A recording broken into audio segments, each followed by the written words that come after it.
아멘. 우리 창세기 40장 14절 15절 함께 독하시겠습니다. 창세기 40장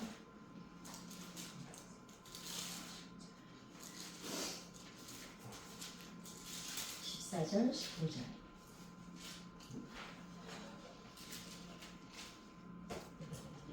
시작. 당신이 잘 되시거든 나를 생각하고 내게 은혜를 베풀어서 내 사정을 가로에게 하려 이 집에서 나를 던져주소서. 나는 히브리 땅에서 끌려온 자요 여기서도 옥에 갇힐 일은 행하지 아니하였나이다. 네. 아멘. 오늘 우리 굳이 제목을 잡는다면 기다림도 기도다. 그 제목으로 뭐 다른 여러 가지 요셉에 관한 얘기는 너무 많잖아요, 그죠? 근데 제가 오늘 어떤 어느 부분을 보고 싶으냐면 요셉이 훌륭하면 이제 우리가 아주 나눌 거론할 이유가 없죠. 근데 이제 요셉에게 이제 어떤 흠이 있었고 그것을 어떻게 극복해서 그 기다림도 기도에 극복해서 하나님 앞에 이제 이렇게 큰 인물로 사용될 수 있었는지를 나눌까 합니다. 사실은 요셉은 말 때문에 고난을 당하기 시작했죠. 그죠? 그냥 막 이제 내가 막 이랬는데 내 꿈을 꿨는데 막 이제 형들 앞에서 때로는 우리가 이렇게 이제 신앙생활 하다 보면 다른 사람의 축복이 나에게 상처가 될 때가 정말 많아요. 사람들이 이렇게 물어봐요. 고난 중에서 어떤 고난이 제일 힘든 고난일까요? 그렇게 묻는 사람들이 있어요. 여러분, 어떤 고난이 제일 힘드세요? 어떤 고난이 제일 힘들 것 같아요? 그래서 이렇게 생각해보면 돈 문제, 사람 문제, 병 문제, 우리가 이렇게 살아보면 인생의 희노애락이 크게 여러 가지가 아니에요.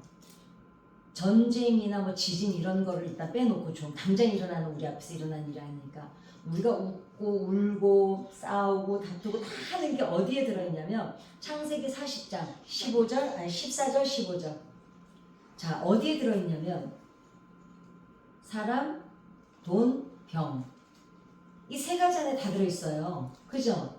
우리가 웃고 떠들고 뭐 하는 게 다 뭐야? 이 세 가지 안에 그러니까 인생이 복잡하고 많은 것 같은데 실제로는 간단해요. 그냥 먹고 사는 문제 안에서 다 우리가 웃고 떠들고 사는 거야. 그런데 어떤 사람이 막 응답받았다 같이 기도하는데 어떤 사람은 한 서너 번 새벽기도 나오더니 응답받았다는 거야. 막 간증을 하는데 그 간증이 할렐루야 잘됐다 이러질 않고 다 상처가 될 때가 있어요. 왜 저 사람은 저만큼 기도해도 되는데 나는 왜 안 되는 거지? 그러면서 이제 자존감이 확 떨어져서 이제 자신감이 없어지죠. 왠지 저 사람은 기도도 잘하는 것 같고 저렇게 응답을 빨리 받는 것 보니까 저 사람에 비해서 나는 그러면은 기도도 안 하고 제대로 못하고 제대로 안 살아내고 뭔가 회개도 제대로 안 한 거 지금까지의 내가 지켜도 믿음이 훅 무너질 때가 있어요. 어떤 고난이 제일 크냐? 내가 겪는 고난이 제일 커요.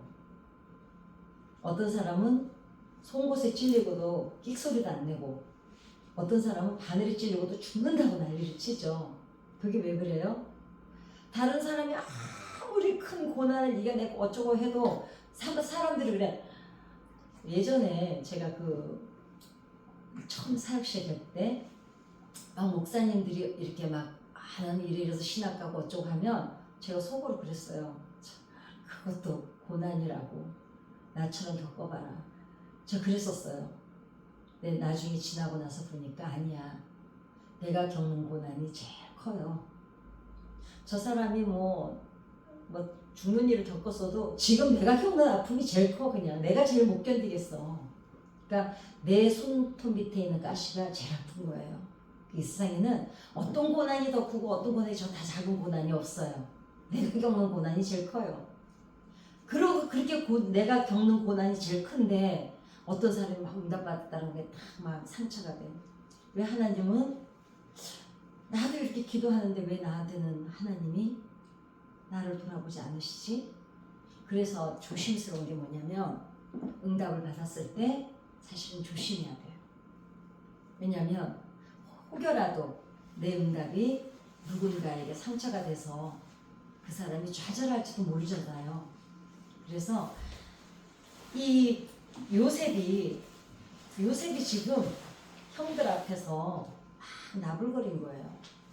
지금 형들이 상대적 박탈감을 느끼고 있었어요.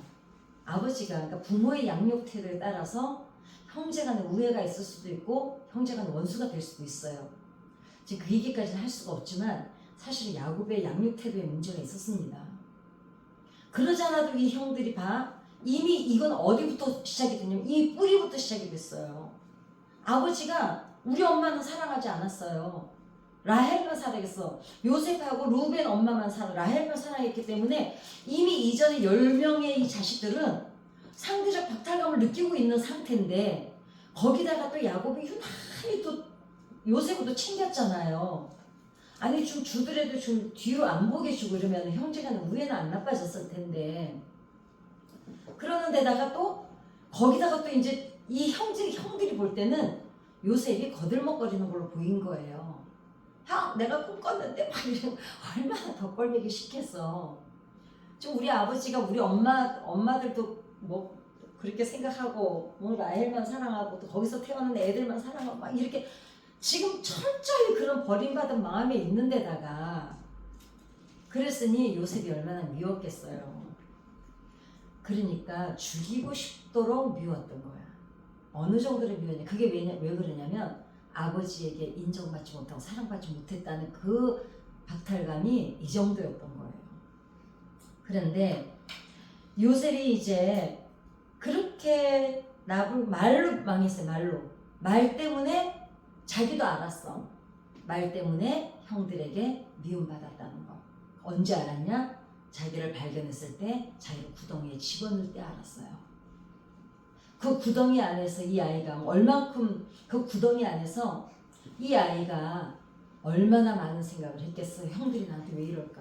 그 전에는 얘도 철이 없었어. 그냥 애니까 아버지가 왜 우쭐한 거 있잖아요. 아빠가 나 더 사랑해. 아빠가 막 더 사랑해. 막 이런 우쭐함만 가지고 있었는데 거기에 형들이 한둘이 아니라 단체로 자기를 미워하는 걸 보면서 얘가 그때서야 정신이 번쩍 드는 거예요. 왜 형들이 나를 이렇게 미워할까?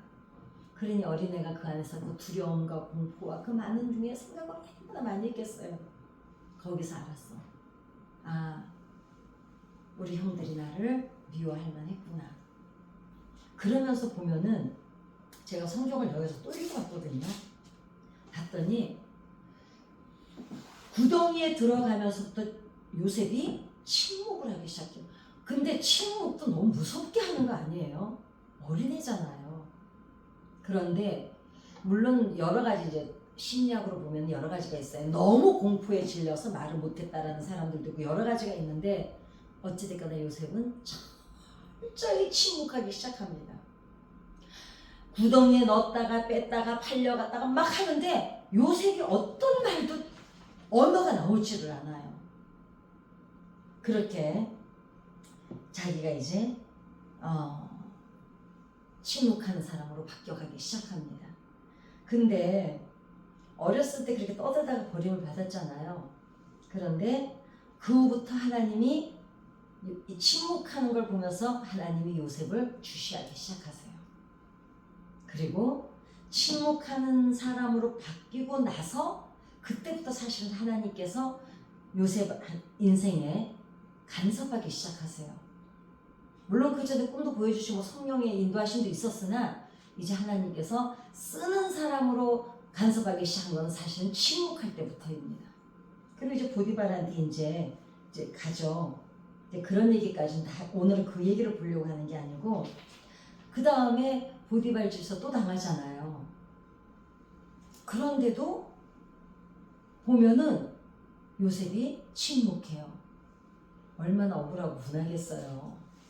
최선을 다해서 일했고 요셉 때문에 복받은 거는 보디발도 알고 요셉도 알아요. 그런데 그런 건 아무것도 없어요.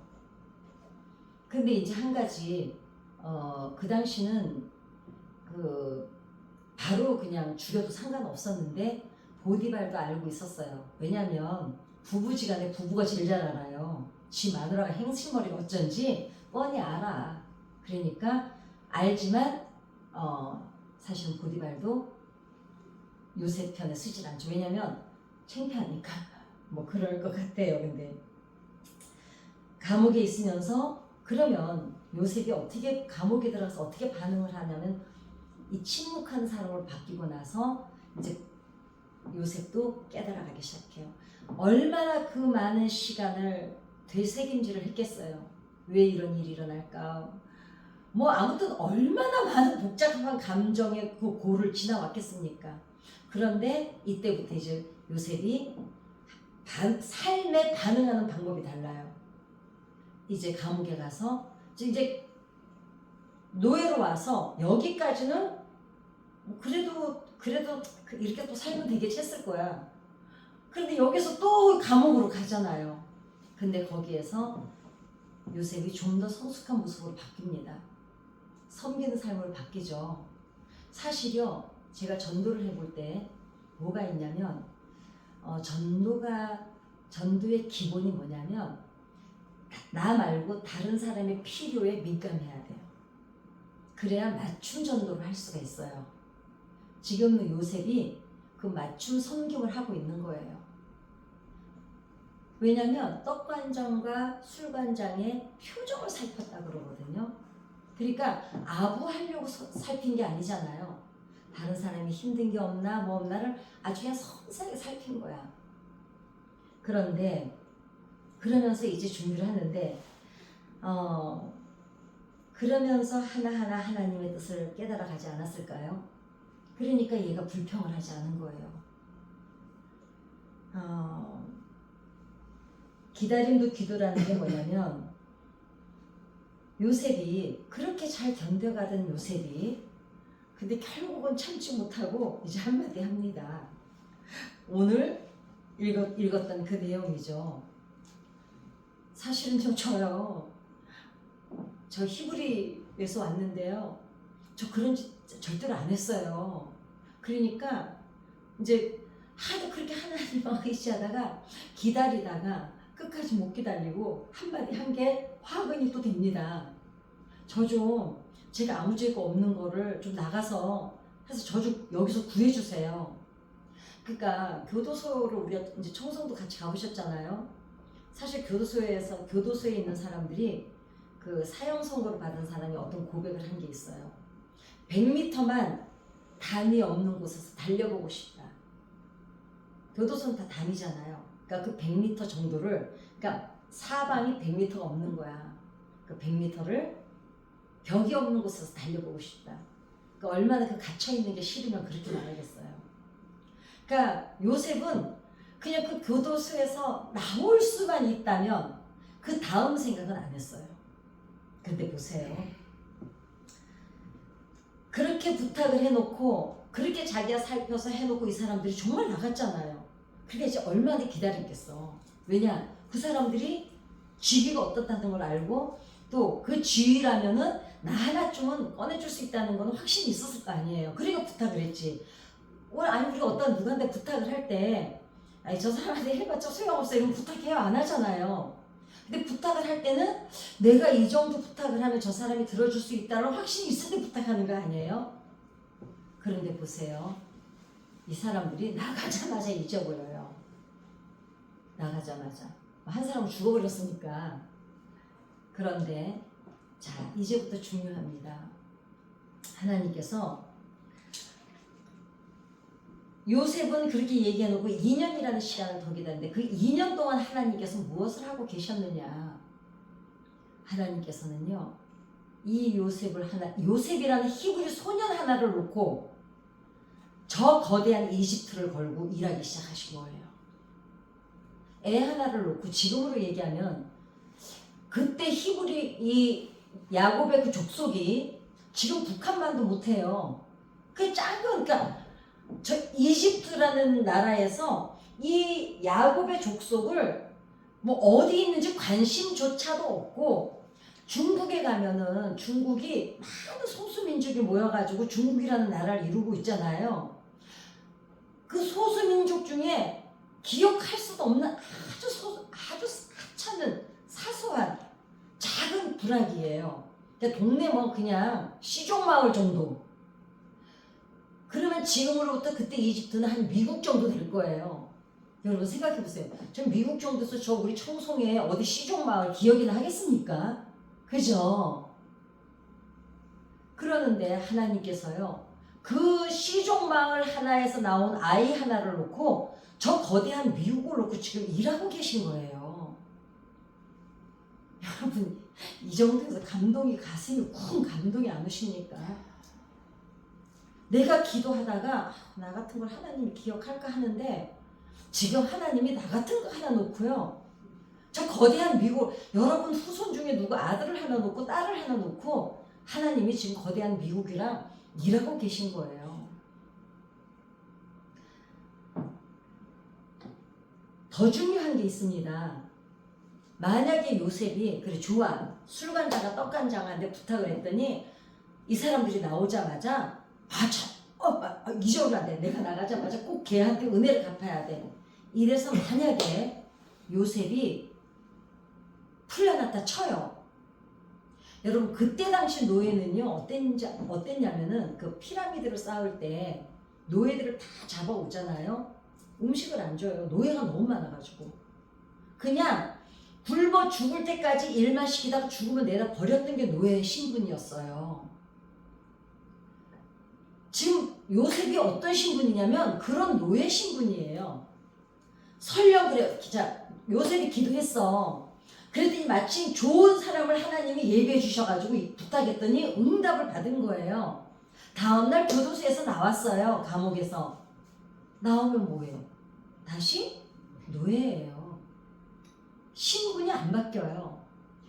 내가 기도했는데 내가 원하는 시간에 응답받았다 쳐. 요셉이 응답받았어. 그래 나갔어. 환경은 그대로.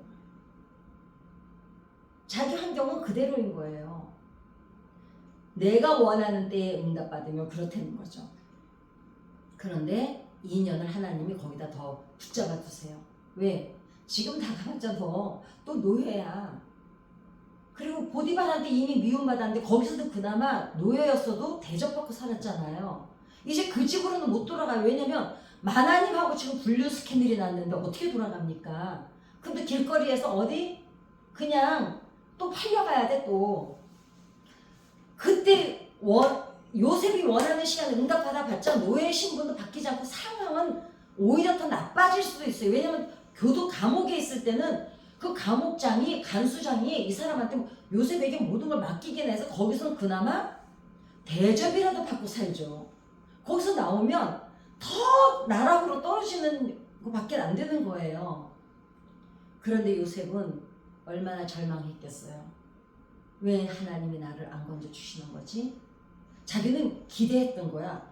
하나님이 기회를 주셨나 보다.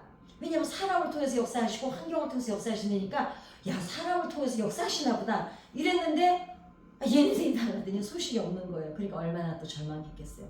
2년 동안 또 침묵하고 있어요. 내가 말 또 실수했나 보다.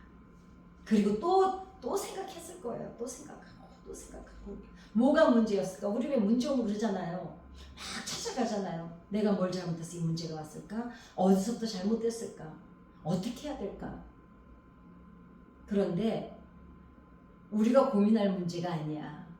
여러분들이 지금 기도하는 문제가 있으면 나를 너무 자책하지 마세요. 왜냐하면 때로는 우리 잘못으로 문제가 야기는 될 수 있어요.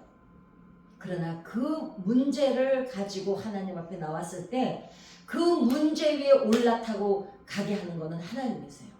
그때부터는 하나님이 일하시고 계신 거예요.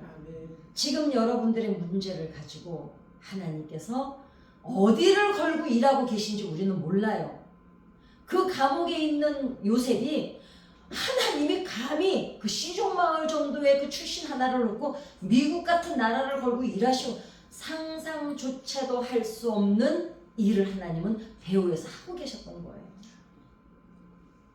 그리고 드디어 그리고 또 요셉 그리고 하나님은 또 지켜보고 계시죠.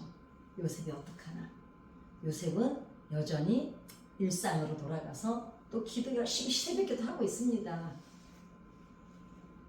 우리가 지금 할 수 있는 지금 문제 앞에서 내가 할 수 있는 게 뭔가를 찾는 게 가장 빨라요. 사람 찾아다니고 여기 가면 해결이 되고 저기 이게 아니라 그냥 아주 단도직입적으로 그냥 기도의 자리에 오는 거예요. 여기 와서 기도할 때 하나님은 지금 배후에서 여러분을 위해서 일하고 계신 줄 믿습니다. 그래서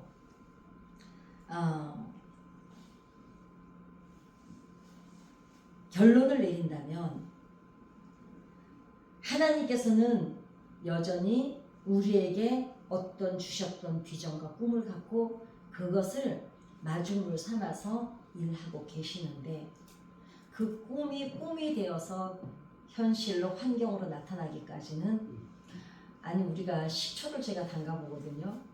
숙성하는 기간이 있잖아요.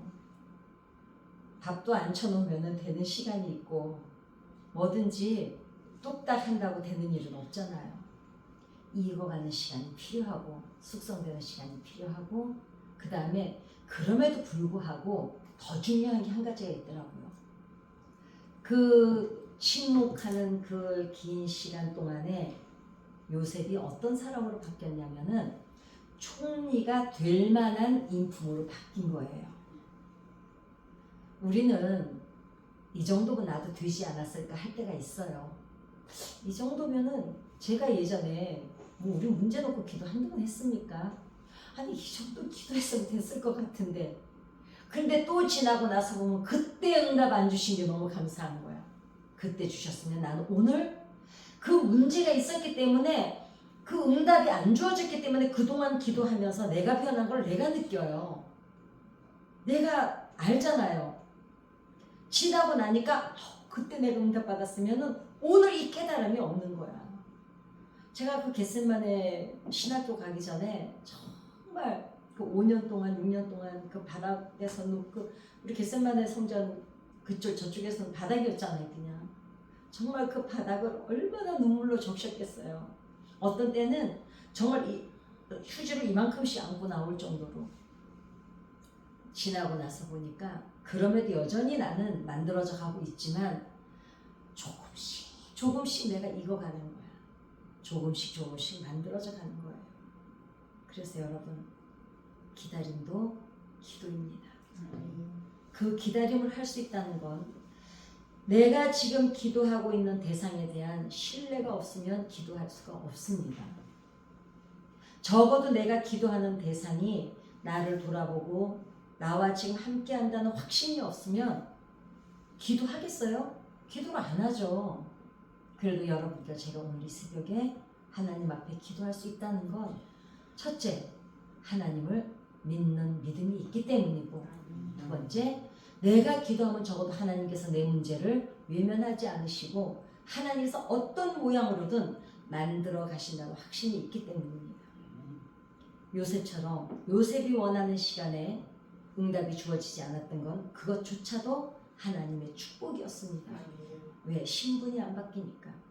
그러나 그거를 또 침묵하고 기다렸을 때 그 하나님을 또 신뢰하고 그 신뢰하는 기간이 그냥 가는 시간이 아니라 나를 다시 한번 성찰해보고 나를 다시 한번 점검해보고 나를 다시 한번 돌아보는 시간을 가졌을 때 하나님께서는 드디어 때가 되니까 하나님의 하늘의 시간이 되니까 하나님께서 요셉을 번쩍 들어다가 그 시종마을에 기억할 수도 없는 그 어린 소년 하나를 거기서 들어다가 저 미국에다가 국무총리로 세우는 거예요. 그러니까 그 아들 하나가 잘 되니까 어때요? 한 민족이 거기서 태어난 거예요. 우리는 뭐 그러죠. 우리는 미초까지 안 돼도 되니까 그냥 이 정도에서 좀 응답해 주셨으면 좋지 않을까. 그건 우리 생각이에요. 하나님께서 여러분들을 통해서 우리들을 통해서 하나님께서 어떤 일을 행하실지 지금은 몰라요. 천국 가서 보게 될지도 몰라요. 그러나 분명한 건 하나님께서 여러분과 제 인생 여전히 일하고 계신다는 것을 잊지 마시고 오늘도 기다리고 내일도 기다릴지언정 그것조차도 나의 믿음의 기도가 되시기를 여러분 축복하고 기도합니다. 아멘. 우리 주기도문 하고 기도하는 시간을 갖도록 하겠습니다. 하늘에 계신 우리